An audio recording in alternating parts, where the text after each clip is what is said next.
Hello friends, once again welcome to my YouTube channel. After completion of the chapter area bounded by curve, the next chapter of the integral calculus is what? Differential equation. और मैं आपको बता देना चाहता हूँ कि ये differential equation जो है ये बहुत ही इम्पोर्टेंट टॉपिक्स है।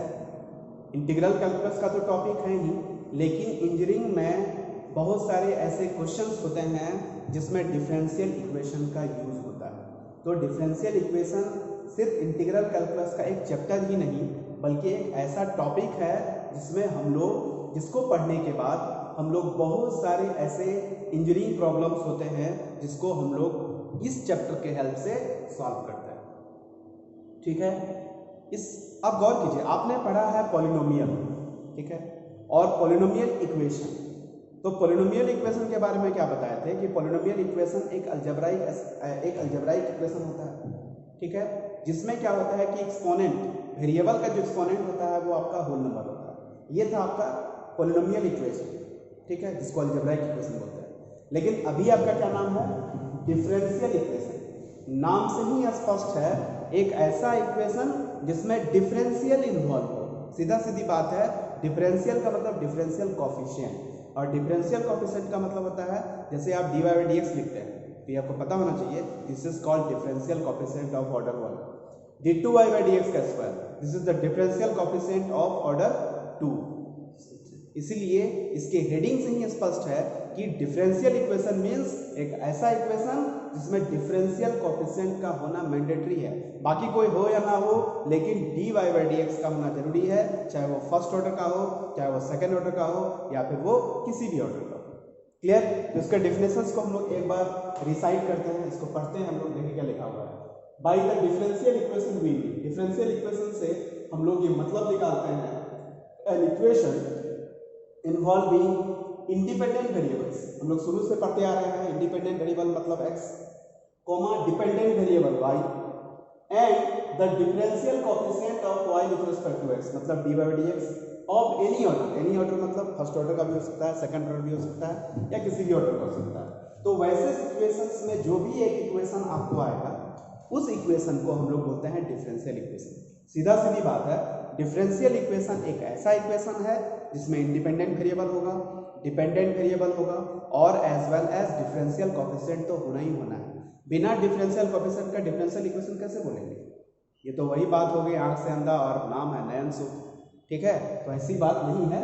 कहने का मतलब ये हुआ कि अगर डिफरेंशियल इक्वेशन है तो डीसीज का इन्वॉल्व होना मैंडेटरी है, बाकी एक्स और वाई रहे या ना रहे इससे कोई फर्क नहीं पड़ता। इसके एग्जांपल को देख सकते हैं। पहला एग्जांपल है dy by dx is equal to log x, दूसरा एग्जांपल है dy by dx plus y is equal to x e to the power x। देख सकते हो x भी है, y भी है, और यहाँ देखिए सेकंड डेरिवेटिव है, डिपेंडेंट वेरिएबल है लेकिन इंडिपेंडेंट वेरिएबल नहीं, ठीक है। यहाँ देखिए फर्स्ट डेरिवेटिव का स्क्वायर px प्लस q, यहाँ देखिए second derivative first derivative y है, x नहीं। एक सिंपली ऐसे भी लिख सकते हैं d2y बाई dx का square is equal to x भी नहीं है, y भी नहीं है, लेकिन डिफरेंशियल कोएफिशिएंट है आपका। तो क्लियर सी बात है कि डिफरेंशियल इक्वेशन में डिफरेंशियल कोएफिशिएंट का होना मैंडेटरी है, बाकी x और y रहे या ना रहे उससे कोई फर्क नहीं पड़ता। तो यही है आपका डिफरेंशियल इक्वेशंस किसे कहते हैं, और डिफरेंशियल इक्वेशन से रिलेटेड कुछ एग्जांपल्स जो आपके माइंड में सेटअप करना चाहिए कि डिफरेंशियल इक्वेशन कहेंगे किसे। क्लियर? अब मैं इसके आगे इसका जो अगला पॉइंट है वो मैं लेके आ रहा हूं।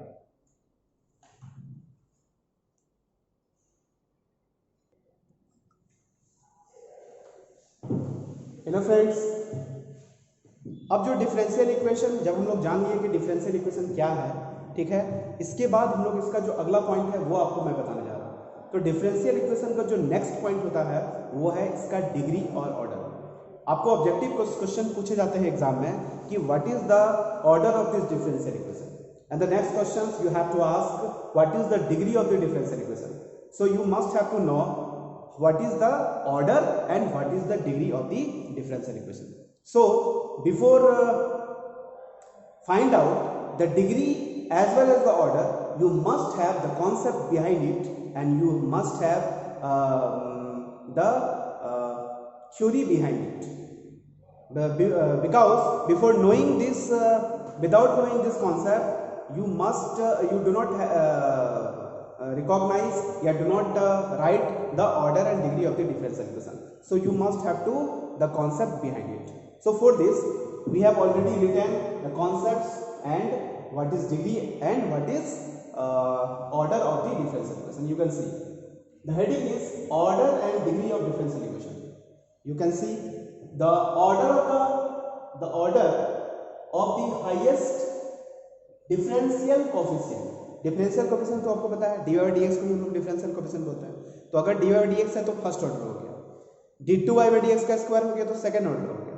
तो कहता है कि the order of the highest differential coefficient, मतलब हाईयर डिफरेंशियल कोफिशिएंट का जो ऑर्डर होगा appearing in the differential equation is called order of differential equation. सीधा सीधी बात है, अगर किसी डिफरेंशियल इक्वेशन में सेकंड ऑर्डर भी है, अगर उसी डिफरेंशियल इक्वेशन में फर्स्ट ऑर्डर भी है, तो हाईएस्ट ऑर्डर जो हो गया आपका सेकंड ऑर्डर हो गया. इसलिए उस डिफरेंशियल इक्वेशन का जो ऑर्डर होगा वो आपका 2 हो जाएगा, क्योंकि सेकंड ऑर्डर का डिफरेंशियल कोएफिशिएंट उस पार्टिकुलर डिफरेंशियल इक्वेशन में इन्वॉल्व है. ठीक है, तो ये तो वो ऑर्डर, मतलब ऑर्डर के लिए हमको टेंशन नहीं है. ऑर्डर तो हम देख के पहचान लेंगे कि इसका ऑर्डर 1 होगा कि 2 होगा कि क्या कुछ और होगा. तो जो हाईयर ऑर्डर का डिफरेंशियल कोएफिशिएंट होता है किसी भी डिफरेंशियल इक्वेशन में, वही हाईयर ऑर्डर आपका उस डिफरेंशियल इक्वेशन का ऑर्डर कहलाता है. That's the order of the differential equation. अब आता है डिग्री. लिखा हुआ white degree is the exponent of the highest differential coefficient of the differential equation. कहने का मतलब डिग्री क्या होगा, तो मान लो कि कोई डिफरेंशियल इक्वेशन है, उसमें हाईयर ऑर्डर जो है, उस हाईयर ऑर्डर का जो डिफरेंशियल कोएफिशिएंट है उसका पावर 2 है. मतलब पावर ही जो होगा हाईएस्ट ऑर्डर वाला जो डिफरेंशियल कोएफिशिएंट होगा उसका जो पावर होगा वही पावर आपको क्या कहलाएगा, उस डिफरेंशियल इक्वेशन का डिग्री कहलाएगा. लेकिन यहाँ एक बात है जो कि गौर करने वाली है, आप देख सकते हो क्या है, प्रोवाइडेड क्या प्रोवाइडेड है, the differential coefficients are in polynomial. ये बहुत इंपॉर्टेंट है, कहता है डिफरेंशियल कोएफिशिएंट्स पॉलिनोमियल में होना चाहिए. इसका कहने का मतलब क्या हुआ जी, कि उस डिफरेंशियल इक्वेशन में जितने भी आपको डिफरेंशियल कोएफिशिएंट दिखेंगे वो सारे का पावर होल नंबर होना चाहिए. होल नंबर का मतलब पावर या तो 0 होगा या तो 1 होगा या तो 2 होगा. अगर फ्रैक्शन दिख रहा है, ठीक है, तो कोशिश करेंगे कि उस फ्रैक्शन को हम होल नंबर में चेंज करें. ठीक है, लेकिन कभी कभी ऐसा होता है कि वो पॉलिनोमियल में नहीं होता है. तो जब डिफरेंशियल कोएफिशिएंट पॉलिनोमियल में नहीं होगा तो उस केस में उस डिफरेंशियल इक्वेशन का डिग्री डिफाइन नहीं कर सकते हैं. यही है इसका कॉन्सेप्ट. एक बार मैं फिर से रिकॉल करता हूँ कि ऑर्डर जो होता है वो हाईयर ऑर्डर का जो डिफरेंशियल कोएफिशिएंट इन्वॉल्व होगा वही ऑर्डर हो जाएगा. जहाँ तक डिग्री की बात है, डिग्री जो होता है उस डिफरेंशियल इक्वेशन में जो हाईयर ऑर्डर का डिफरेंशियल कोएफिशिएंट है उसका जो पावर होगा वही होगा उसका डिग्री. लेकिन इस बात का ध्यान रहे कि उसमें जितने सारे भी डिफरेंशियल कोएफिशिएंट है वो सारे के सारे पॉलिनोमियल्स में होना चाहिए. कहने का मतलब सब पे पावर होल नंबर होना चाहिए. ठीक है, अगर ऐसा नहीं है तो डिग्री इज नॉट डिफाइंड. तो बहुत सारे ऐसे क्वेश्चंस होते हैं जिसमें डिग्री ऑर्डर तो मिल जाता है बट डिग्री नहीं मिलता है. तो मैं कुछ एग्जांपल्स आपके सामने यहाँ लिखने जा रहा हूँ, आपको डिस्कस करने जा रहा हूँ, जिसका ऑर्डर और डिग्री हम लोग निकालने जा रहे हैं. तो आपको अच्छी तरह से क्लियर हो जाएगा कि किसी गिवन डिफरेंशियल इक्वेशन का ऑर्डर और डिग्री कैसे निकाला जाता है. ओके, तो इसको आप एक नज़र देख सकते हैं, फिर मैं इसके रिलेटेड क्वेश्चंस को लेकर आता हूँ.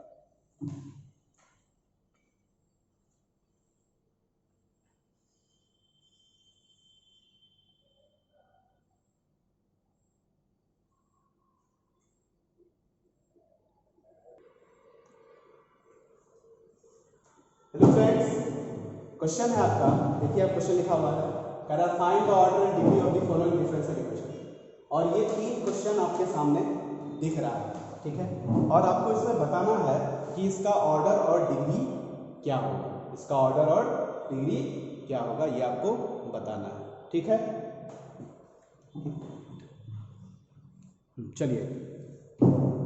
तो आप एक फॉर्मूला जानते हैं, यहाँ पे देख सकते हैं वी हैव, हमारे पास एक फॉर्मूला है e to the power x is equal to 1 plus x by factorial 1 plus x square by factorial 2 plus x cube by factorial 3 and सो.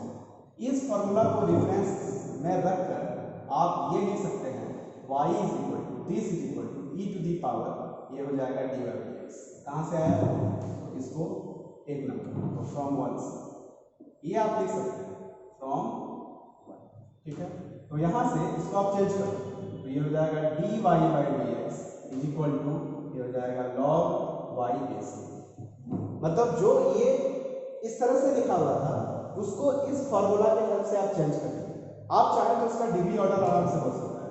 तो आप ही बताइए, पहले हम लोग ऑर्डर लेते हैं तो ऑर्डर कितना हुआ, ऑर्डर इज इक्वल टू 1 क्योंकि ये dy बाई dx है मतलब फर्स्ट ही ऑर्डर, और इस पर जो पावर है वो आपका 1 है, इसीलिए इसका डिग्री भी आपका कितना हो जाएगा।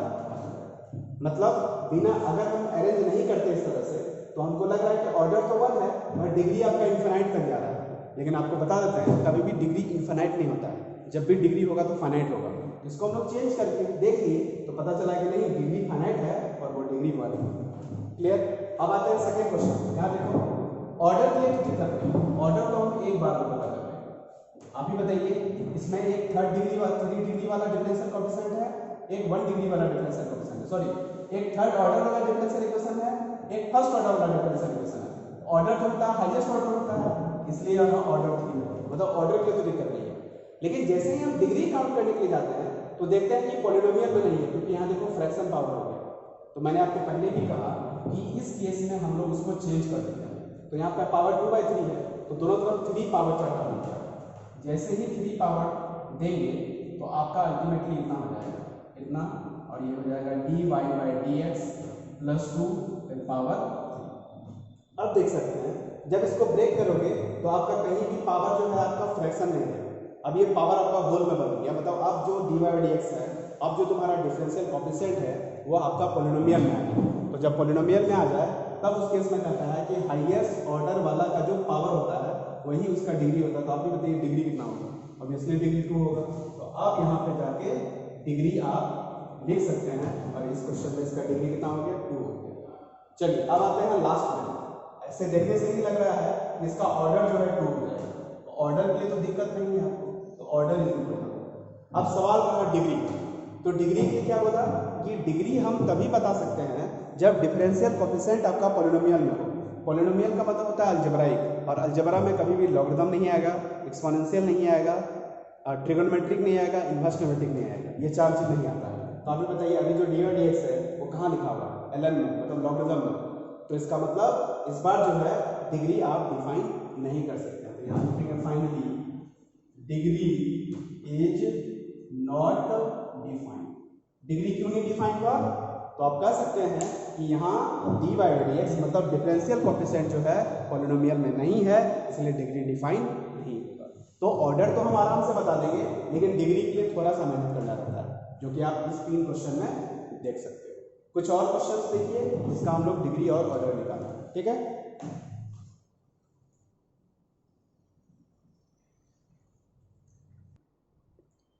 हेलो दोस्तों, ये 3 क्वेश्चन आप देख सकते हो, फिर इसका डिग्री ऑर्डर निकालना।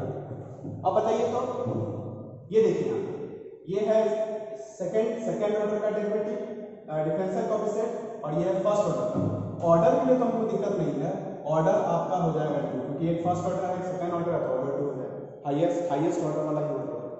लेकिन डिग्री यहाँ दिक्कत है, एक पे देखिए तो स्क्वायर रूट है, एक पे क्यूब रूट है, तो दोनों तरफ पावर 6 चेंज मतलब चढ़ा दीजिए, ठीक है। तो अगला स्टेप हम लिख सकते हैं d2y बाई dx का स्क्वायर और उस पर पावर हो जाएगा 3 और इधर हो जाएगा dy बाई dx प्लस 3 और उस पर पावर हो जाएगा स्क्वायर, ठीक है। दोनों तरफ जैसे ही 6 पावर अगर देते हैं तो इधर पावर 3 बचेगा और इधर पावर 2 बचेगा। अब बताइए जो हाईएस्ट ऑर्डर का डिफरेंशियल कोएफिशिएंट है उसका जो पावर है 3 है, इसीलिए डिग्री जो हो जाएगा अब आपका 3 हो जाएगा। मतलब डिग्री के लिए मेहनत करना है, ऑर्डर तो देख के बता देंगे। नेक्स्ट है ऑर्डर, तो ऐसे भी दिख रहा है आपको, order is equal to what, तो ऑर्डर 2। लेकिन इस केस में डिग्री डिफाइन नहीं होगा, बोलो क्या है, क्योंकि dy बाई dx जो है आपका साइन मतलब ट्रिगोनोमेट्री के भीतर में है, तो यहाँ लिखेंगे degree is not defined, degree is not defined. Clear. चलिए अब आता है 6 नंबर पर, फिर देख सकते हो फर्स्ट ऑर्डर का डेरिवेटिव है, तो यहाँ पे आपका ऑर्डर की भी दिक्कत नहीं है, ऑर्डर सीधे बन जाएगा। अब बहुत लोग क्या सोचते हैं, अरे इधर तो स्क्वायर रूट है, क्या करेंगे, दो तरफ स्क्वायरिंग कर देंगे। तो जैसे ही स्क्वायरिंग करेंगे तो यहाँ आ जाएगा dy बाई dx का होल स्क्वायर और यहाँ लिखेंगे 3x प्लस 5, अब बोल देंगे इसका डिग्री जो है 2 हो जाएगा, गलत हो जाएगा। क्योंकि आपको बोला गया है कि पॉलिनोमियल में कौन होना चाहिए, तो पॉलिनोमियल में डिफरेंशियल कोएफिशिएंट होना चाहिए, ना कि कोई अलजेब्राइक टर्म होना चाहिए। अब यहाँ तो देख सकते हो 3x + 5 उसका पावर हाफ, ये पावर हाफ है तो ये अलजेब्राइक टर्म है, यहाँ पे कोई डिफरेंशियल कोएफिशिएंट इन्वॉल्व नहीं है, इसलिए यहाँ स्क्वायरिंग करने की जरूरत नहीं है। ठीक है, ये स्क्वायरिंग करने की जरूरत तब पड़ती है जब यहाँ पे कोई डिफरेंशियल कोएफिशिएंट रहता है, बट यहाँ तो कोई डिफरेंशियल कोएफिशिएंट नहीं है, इसलिए स्क्वायरिंग नहीं करेंगे। और उस केस में हम लोग देखते हैं इसमें पावर कितना आ रहा है 1, इसलिए इसका डिग्री कितना हो जाएगा 1 हो जाएगा। बात समझे? यहाँ पे स्क्वायरिंग क्यों नहीं करेंगे, क्योंकि स्क्वायर रूट जो है वो किसी अलजेब्राइक टर्म में है, वहां पर कोई डिफरेंशियल कोएफिशिएंट इन्वॉल्व नहीं है। क्लियर? तो आई होप कि आपको किसी भी डिफरेंशियल इक्वेशन का अगर आपसे पूछे कि what is the degree, what is the order of the differential equation, I hope कि आपको बातें समझ में आ गई होगी। और ये ऑब्जेक्टिव क्वेश्चन अगर जनरली ऑब्जेक्टिव ही रहता है तो आप आराम से बना सकते हैं। ठीक है, तो अब हम लोग इसके आगे जो एक नया कंटेंट है वो मैं आपको लेके आ रहा हूँ। तो आप भी अभी तक आपने दो चीज़ देखा कि डिफरेंशियल इक्वेशन होता क्या है, और डिफरेंशियल इक्वेशन अगर दिया हुआ है तो उसका डिग्री और ऑर्डर क्या होगा। क्लियर? चलिए,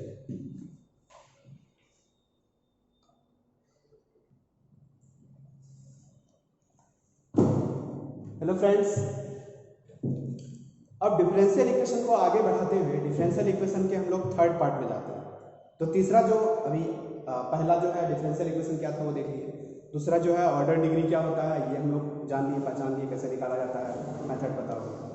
जो तीसरा आता है थर्ड पॉइंट वो है आपका फॉर्मेशन ऑफ डिफरेंशियल इक्वेशन। ठीक है, तो फॉर्मेशन ऑफ डिफरेंशियल इक्वेशन नाम से ही स्पष्ट है कि डिफरेंशियल इक्वेशन बनाना। और हम लोग को ये भी पता है कि डिफरेंशियल इक्वेशन में डिफरेंशियल कोएफिशिएंट होता है। सीधा सीधी बात है कि अगर आपको डिफरेंशियल कोएफिशिएंट बनाना है और डिफरेंशियल इक्वेशन में डिफरेंशियल कोएफिशिएंट होता है, तो इतना तो आपको दिमाग काम कर रहा होगा कि डिफरेंशिएशन करना पड़ेगा। मतलब डिफरेंशियल इक्वेशन बनाना है मीन्स डिफरेंशिएट करना है, मतलब बिना डिफरेंशिएशन किए आप कभी भी किसी भी गिवन इक्वेशन का डिफरेंशियल इक्वेशन नहीं बना सकते हैं। तो एक जो बेसिक आइडिया है वो तो हमारे अंदर डेवलप हो गया कि कभी भी डिफरेंशियल इक्वेशन बनाना है मीन्स डिफरेंशिएट करना है। लेकिन सवाल ये है कि कितना बार डिफरेंशिएट करेंगे, कैसे डिफरेंशियल इक्वेशन बनेगा। सिर्फ डिफरेंशिएशन करने से डिफरेंशियल इक्वेशन तो नहीं बन जाता, कुछ ना कुछ तो और भी लॉजिक्स होंगे इसके पीछे। तो उसको मैं सेंटेंस में लिख करके आपके सामने क्लियर किया हूँ। आप देख सकते हैं कुछ ना कुछ बोर्ड पे लिखा हुआ है। ये क्लियर कॉन्सेप्ट है कि how to form a differential equation by a given family of curve. Clear? तो यहाँ आप देख सकते हो हेडिंग बना हुआ है फॉर्मेशन ऑफ डिफरेंशियल इक्वेशन। कैसे फॉर्म करेंगे जी? तो कह रहा है if an equation is independent if an equation in independent dependent variables involving some arbitrary constant is given। मतलब एक आपका इक्वेशन दिया हुआ है। कैसा इक्वेशन है? एक ऐसा इक्वेशन है जिसमें x होगा इंडिपेंडेंट वेरिएबल, उसमें y होगा डिपेंडेंट वेरिएबल, और उन दोनों के साथ एज वेल एज उन दोनों के साथ कुछ आर्बिट्ररी कांस्टेंट्स भी होंगे। आर्बिट्ररी कांस्टेंट्स का मतलब होता है ऐसा कांस्टेंट्स जो क्वेश्चन टू क्वेश्चन उसका वैल्यू जो है चेंज करता है। ठीक है, तो उसको बोलते हैं आर्बिट्ररी कांस्टेंट। तो x भी इन्वॉल्व होगा, y भी इन्वॉल्व होगा, और साथ ही साथ कुछ आर्बिट्ररी कांस्टेंट भी होगा। अगर वैसा इक्वेशन आपको दिया हुआ है और आपसे कह रहा है कि बाबू इसका डिफरेंशियल इक्वेशन फॉर्म करो, तो देखो क्या करना है। करना यह है कि then a differential equation is obtained as follow. कैसे मिलता है? तो कह रहा है differentiate the given equation with respect to x as many times as the number of arbitrary constant present in it। कहने का मतलब ये हुआ कि जो भी इक्वेशन दिया हुआ रहेगा उसको आपको उतना बार डिफरेंशिएट करना है जितना उसमें number of arbitrary constant present है। मान लो कि किसी इक्वेशन में 2 आर्बिट्ररी कांस्टेंट प्रेजेंट है, तो करेंगे क्या कि 2 आर्बिट्ररी कांस्टेंट प्रेजेंट है मींस 2 बार डिफरेंशिएट करेंगे। तो जैसे ही 2 बार डिफरेंशिएट करेंगे तो हमको 2 इक्वेशन मिल जाएगा। और याद कीजिए जो इक्वेशन दिया हुआ है वो भी इक्वेशन है। तो इक्वेशन कितना हो गया? जो दिया हुआ है वो, और 2 बार डिफरेंशिएट किए तो 2 इक्वेशन और आया। मतलब टोटली मेरे पास 3 इक्वेशन आया, और आर्बिट्ररी कांस्टेंट कितने हैं? 2।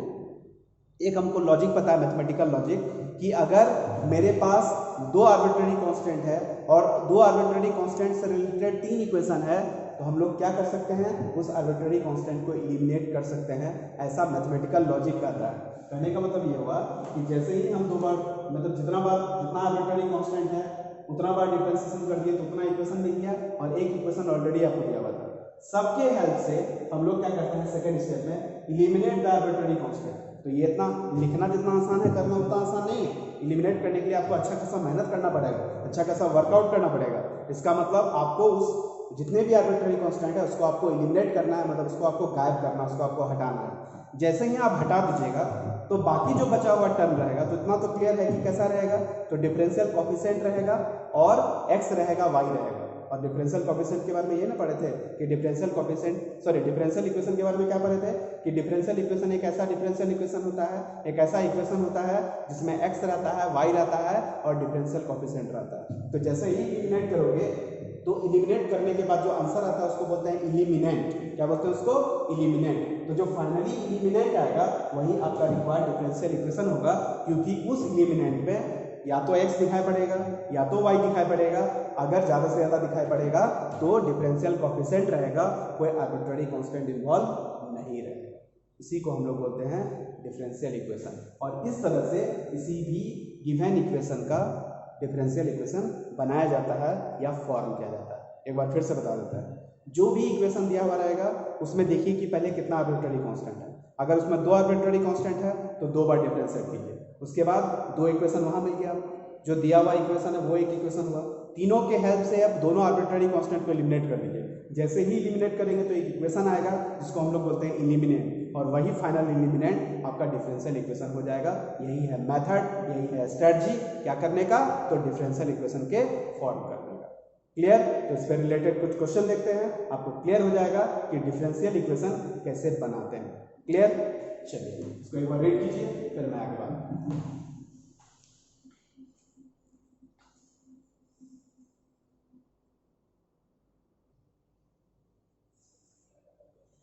हेलो फ्रेंड्स, आप देख सकते हैं एक क्वेश्चन है, एक इक्वेशन दिया हुआ है आपका, और आप भली भांति परिचित हैं, ये पैराबोला का कर्व है, ठीक है। और आपसे पूछ रहा है कि इसका डिफरेंशियल इक्वेशन बनाओ। तो देखो बनाते कैसे, सीधे लिखेंगे सॉल्यूशन और लिखेंगे गिवन पैराबोला जान रहे हैं इसलिए पैराबोला लिख सकते हैं। क्या है? y² = 4ax + b, ठीक है। इसको 1 नंबर मान लो। चलिए क्वेश्चन में पहले ही कहा है कि a और b आर्बिट्रेरी कांस्टेंट है, मतलब आपको डिफरेंशिएशन कितना करना पड़ेगा? 2 बार। यहाँ मेंशन कर दो, where a and b are arbitrary constant। Clear? चलिए डिफरेंशिएट करते हैं 1 को, 1 नंबर को विथ रिस्पेक्ट टू x, ठीक है। तो इसका कितना हो जाएगा? 2y dy/dx is equal to 4a constant है, x का हो जाएगा 1 और b का हो जाएगा 0। डिफरेंशिएशन आपको आता है, ठीक है। ये हो गया 2 नंबर। अगेन फिर से डिफरेंशिएट करेंगे 2 नंबर को विथ रिस्पेक्ट टू x। जैसे ही डिफरेंशिएशन करेंगे तो यहाँ पे देखो 2 कांस्टेंट है, ये इससे कट हो जाएगा, तो ये काम करो 2 हटा दो तो y रहने देते हैं। फर्स्ट डेरिवेटिव को डिफरेंशिएट करेंगे तो हो जाएगा सेकंड डेरिवेटिव, मतलब d2x/dx का स्क्वायर प्लस, अभी हम dy/dx रहने देते हैं और फिर y को डिफरेंशिएट करेंगे तो हो जाएगा dy/dx, और अगेन फॉर a जो कांस्टेंट है उसका डिफरेंशिएशन 0 हो जाएगा। तो अल्टीमेटली मेरे पास आया y d2y/dx का स्क्वायर प्लस ये हो जाएगा dy/dx का whole square is equal to 0। तो ये जो आपको दिख रहा है this is required differential equation. तो दिस इज द मेथड। कितना सिंपल है, जो मैंने कहा, जैसा थ्योरी मैंने आपके सामने डिस्कस किया वही चीज मैं यहाँ पे फॉलो कर रहा हूँ। एक इक्वेशन दिया हुआ था, उसमें 2 आर्बिट्रेरी कांस्टेंट है, मैंने 2 बार डिफरेंशिएट किया तो हमको यहाँ एलिमिनेट करने की जरूरत नहीं पड़ेगी। एज यूजुअल क्या हुआ कि जैसे जैसे बढ़ते गए खुद ब खुद a और b मेरा डिसअपियर हो गया, मतलब गायब हो गया। तो जो फाइनली मेरा लास्ट में आंसर आ रहा है y × d2y/dx का स्क्वायर प्लस dy/dx का होल स्क्वायर 0, उसमें आप देख सकते हैं कोई भी आर्बिट्रेरी कांस्टेंट प्रेजेंट नहीं है। तो जब आर्बिट्रेरी कांस्टेंट प्रेजेंट नहीं है तो समझ जाइए कि यही इलिमिनेंट आपका डिफरेंशियल इक्वेशन हो गया। ऐसे भी डिफरेंशियल इक्वेशन के कंडीशन को फुलफिल करता है कि डिफरेंशियल इक्वेशन में x रहेगा या y रहेगा और डिफरेंशियल कोएफिशिएंट इन्वॉल्व रहेगा। क्लियर? तो कुछ और क्वेश्चन देख सकते हैं इसमें, ये क्वेश्चन आप देख लो।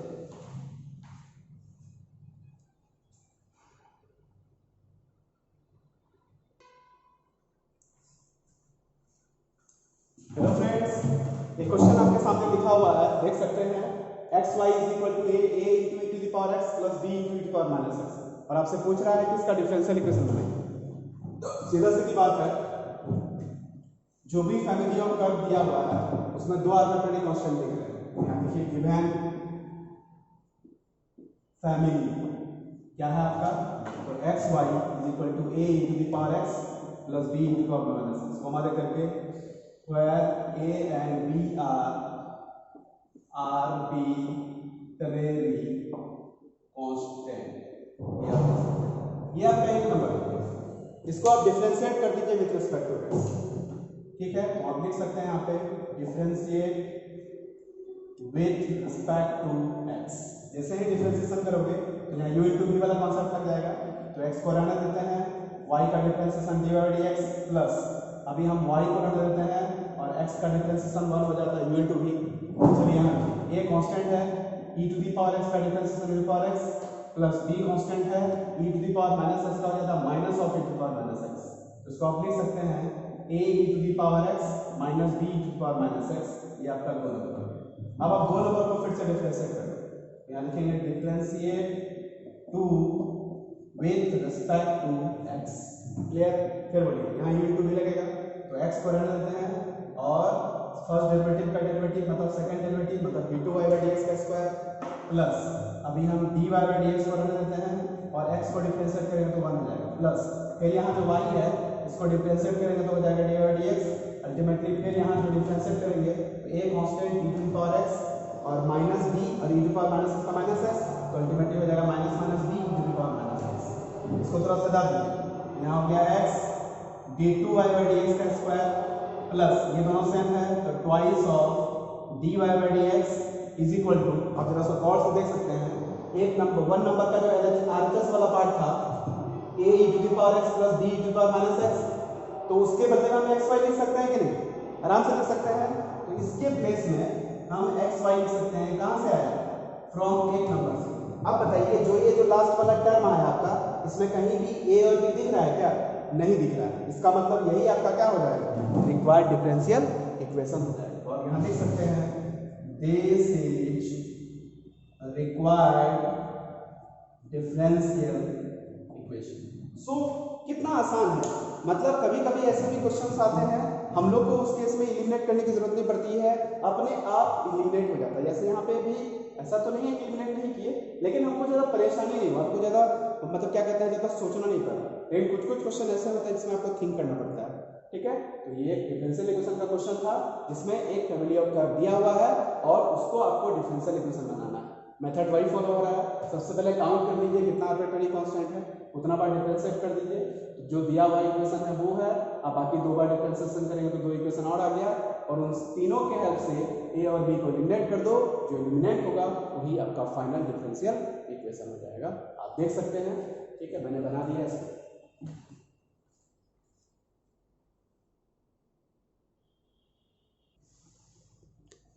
हेलो फ्रेंड्स, एक उसी तरह का एक सिमिलर क्वेश्चन आप देख सकते हैं, सेम टू सेम है लेकिन थोड़ा सा डिफरेंट है। चलिए ये एक फैमिली दिया हुआ है, तो लिखो सॉल्यूशन। यहाँ लिखेंगे गिवन फैमिली, क्या फैमिली है? तो y is equal to a e to the power 3x plus b e to the power x, ठीक है, इसको एक नंबर मान लो।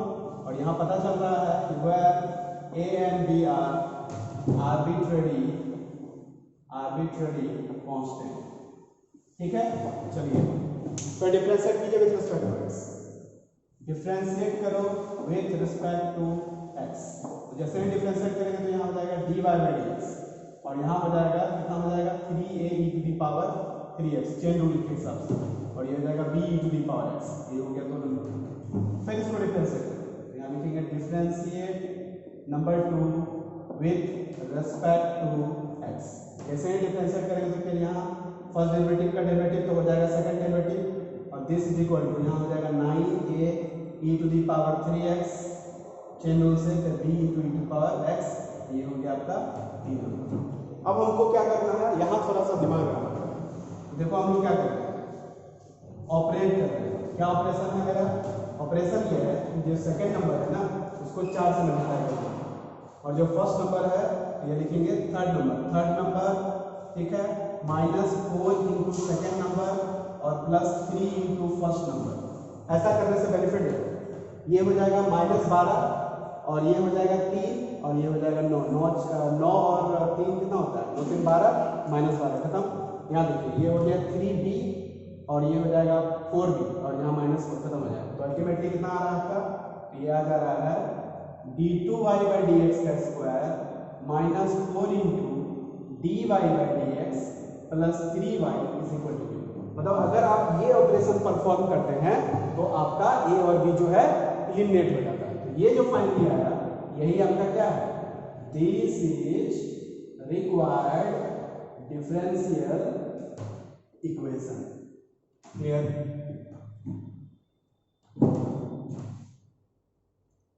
समझ में आया?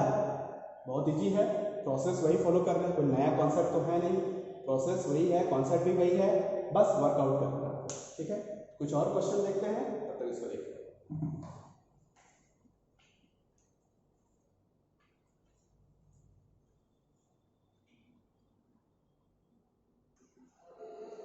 हेलो फ्रेंड्स, उसी तरह का एक क्वेश्चन मैं आपके सामने लेके आया।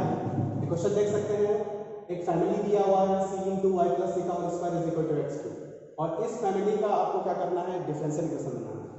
यहाँ पे आप एक चीज देख सकते हो कि सिर्फ एक ही आर्बिट्ररी कांस्टेंट है c, तो यहाँ पे लिख दिया where c is an arbitrary constant, एक ही आर्बिट्ररी कांस्टेंट है। इसका मतलब सीधा सीधी बात है, आपको एक बार डिफरेंशिएशन करना है।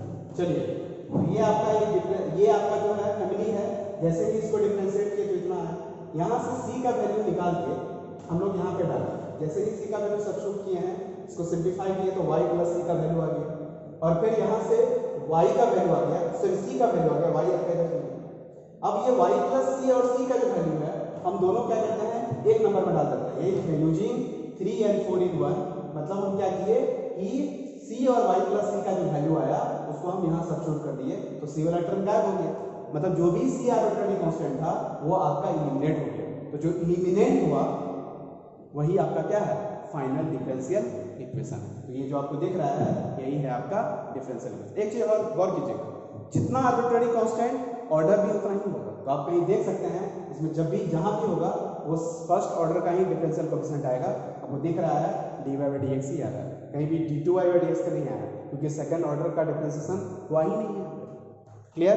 इस तरह से हम लोग किसी भी फैमिली ऑफ कर्व का आर्बिट्ररी कांस्टेंट का अगर हमको पता है कि 1 है 2 है 3 है, तो हम लोग उस आर्बिट्ररी कांस्टेंट को डिफरेंशिएशन करके इलिमिनेट करके हम जो भी इलिमिनेंट मिलेगा हमें वही मेरा क्या होगा, रिक्वायर्ड डिफरेंशियल इक्वेशन होगा। और यही एक तरीका है डिफरेंशियल इक्वेशन बनाने का। तो डिफरेंशियल इक्वेशन में जो हम लोग का सबसे पहला जो हम लोग पढ़े वो है फॉर्मेशन ऑफ डिफरेंशियल इक्वेशन। अब जो हम लोग आगे पढ़ने जा रहे हैं उसका नाम है solution of differential equation. Clear? चलिए,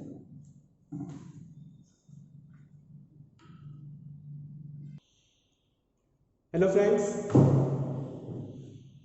after formation of differential equation the next point of the differential equation is solution of differential equation. ठीक है, तो जरा सा गौर कीजिए मेरी बातों पर जो हम कह रहे हैं आपसे। फॉर्मेशन ऑफ डिफरेंशियल इक्वेशन में डिफरेंशियल इक्वेशन बनाना होता है और डिफरेंशियल इक्वेशन बनाने का मतलब d/dx लिखना रहता है, तो वहां पे डिफरेंशिएशन करना रहता है। फॉर्मेशन करना है तो डिफरेंशिएशन करना है।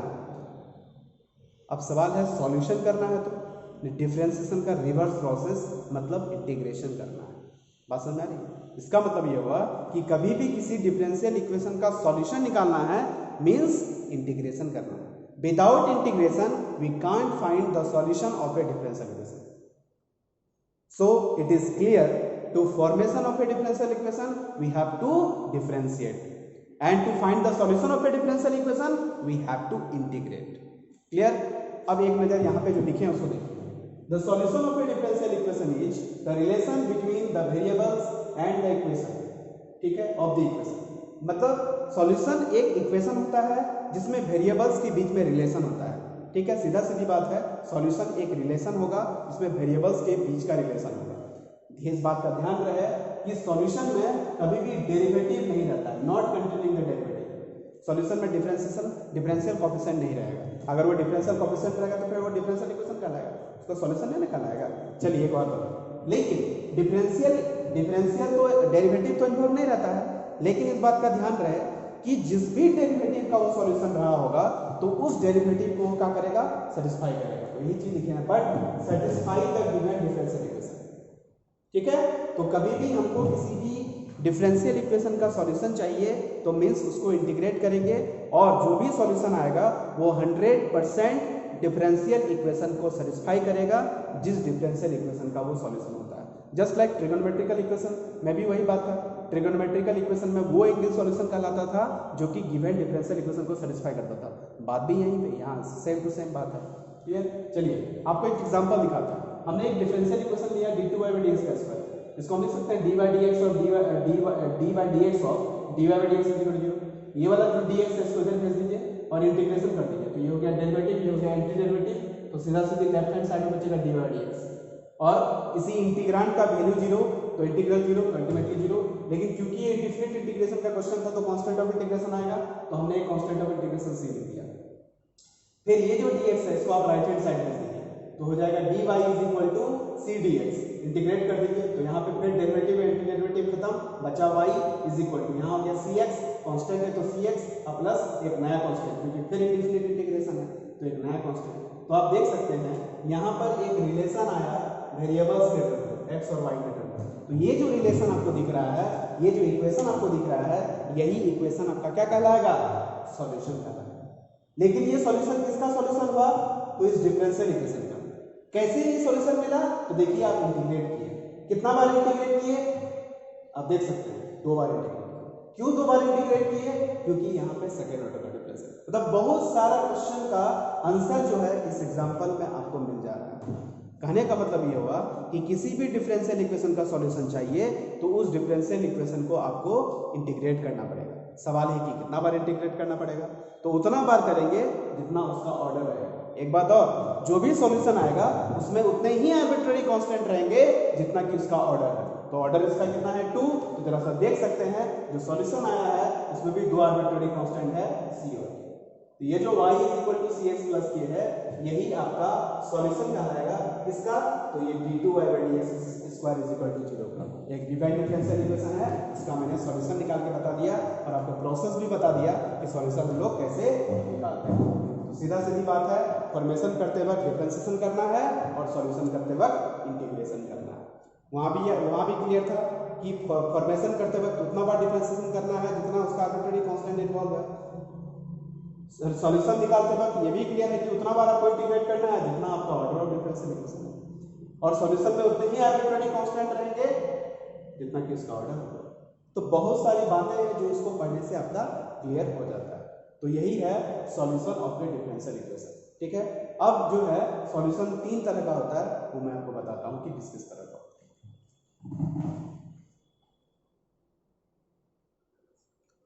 हेलो फ्रेंड्स, जब हम सॉल्यूशन जान लिए उसके बाद हम लोग आते हैं टाइप्स ऑफ सॉल्यूशंस।